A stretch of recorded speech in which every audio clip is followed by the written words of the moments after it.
പ്രതിപക്ഷ നേതാവ് രാഹുലിന് പരോക്ഷ മറുപടിയുമായി കേന്ദ്ര തെരഞ്ഞെടുപ്പ് കമ്മീഷൻ. വോട്ടർ പട്ടികയിൽ പ്രശ്നങ്ങൾ ഉന്നയിക്കാൻ രാഷ്ട്രീയ പാർട്ടികൾക്ക് ഉചിതമായ അവസരവും സമയവും നൽകാറുണ്ടെന്ന് തെരഞ്ഞെടുപ്പ് കമ്മീഷൻ. തെരഞ്ഞെടുപ്പിന് മുൻപ് തന്നെ രാഷ്ട്രീയ പാർട്ടികൾക്കും സ്ഥാനാർത്ഥികൾക്കും വോട്ടർ പട്ടിക നൽകാറുണ്ട്. അതിന്റെ ലക്ഷ്യം വോട്ടർ പട്ടിക കുറ്റമറ്റതാക്കാൻ ഉള്ളതാണെന്നും തെരഞ്ഞെടുപ്പ് കമ്മീഷൻ വാർത്താക്കുറിപ്പിൽ അറിയിച്ചു.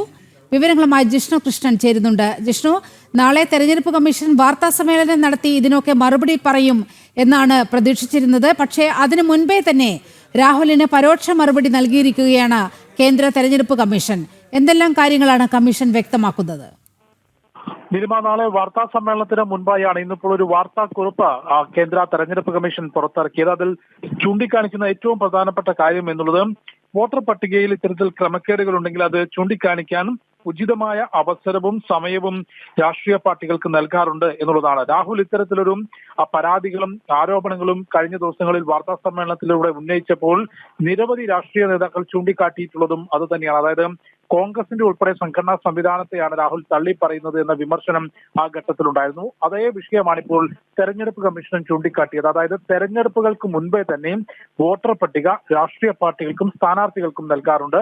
ആ സമയത്ത് അത് പരിശോധിച്ച് ക്ലെയിമുകൾ ഉണ്ടെങ്കിൽ, അതായത് പരാതികൾ ഉണ്ടെങ്കിൽ, ക്രമക്കേടുണ്ടെങ്കിൽ അത് ചൂണ്ടിക്കാണിക്കാനും വോട്ടർ പട്ടികയിൽ അത് ശരിപ്പെടുത്താനും വോട്ടർ പട്ടിക കുറ്റമറ്റതാക്കുന്നതിനും അനർഹരായ ആളുകളുണ്ടെങ്കിൽ അവരെ ഒഴിവാക്കാനും എല്ലാം തന്നെ ആ ഒരു ലക്ഷ്യം വെച്ചുകൊണ്ടാണ് തെരഞ്ഞെടുപ്പുകൾക്ക് മുൻപ് തന്നെ രാഷ്ട്രീയ പാർട്ടികൾക്കും സ്ഥാനാർത്ഥികൾക്കും വോട്ടർ പട്ടിക നൽകുന്നത്. ആ സമയത്താണ് ഇത്തരത്തിലുള്ള ക്രമക്കേടുകളും പ്രശ്നങ്ങളും പരാതികളും ഉണ്ടെങ്കിൽ ചൂണ്ടിക്കാണിക്കേണ്ടത് എന്ന വ്യക്തമായ കാര്യമാണ് തെരഞ്ഞെടുപ്പ് കമ്മീഷൻ ഇപ്പോൾ വാർത്താക്കുറിപ്പിലൂടെ അറിയിച്ചിട്ടുള്ളത്. അതായത് തെരഞ്ഞെടുപ്പുകൾക്ക് മുൻപേ തന്നെ രാഷ്ട്രീയ പാർട്ടികൾക്ക് വോട്ടർ പട്ടിക ലഭിക്കും. അത് ബൂത്ത് തലം വരെ എത്തും.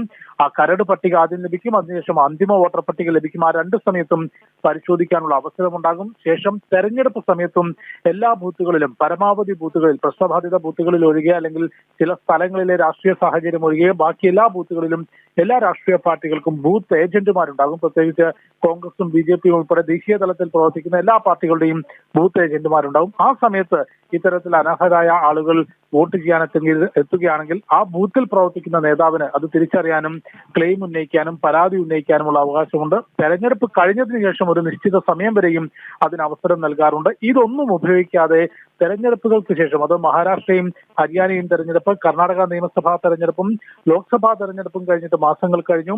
ഇത്രയും സമയം കഴിഞ്ഞതിന് ശേഷം രാഹുൽ ഉൾപ്പെടെ കോൺഗ്രസ് ഉൾപ്പെടെ ഉന്നയിക്കുന്ന പരാതികളിൽ എന്തടിസ്ഥാനമാണ് എന്ന ചോദ്യം ഉയരുന്നു. അക്കാര്യം തന്നെയാണ് ഇപ്പോൾ തെരഞ്ഞെടുപ്പ് കമ്മീഷനും വാർത്താക്കുറിപ്പിലൂടെ ചൂണ്ടിക്കാട്ടിയത്. നിലിമ. ശരി, രാഹുലിന് പരോക്ഷ മറുപടി നൽകിയിരിക്കുകയാണ് കേന്ദ്ര തെരഞ്ഞെടുപ്പ് കമ്മീഷൻ.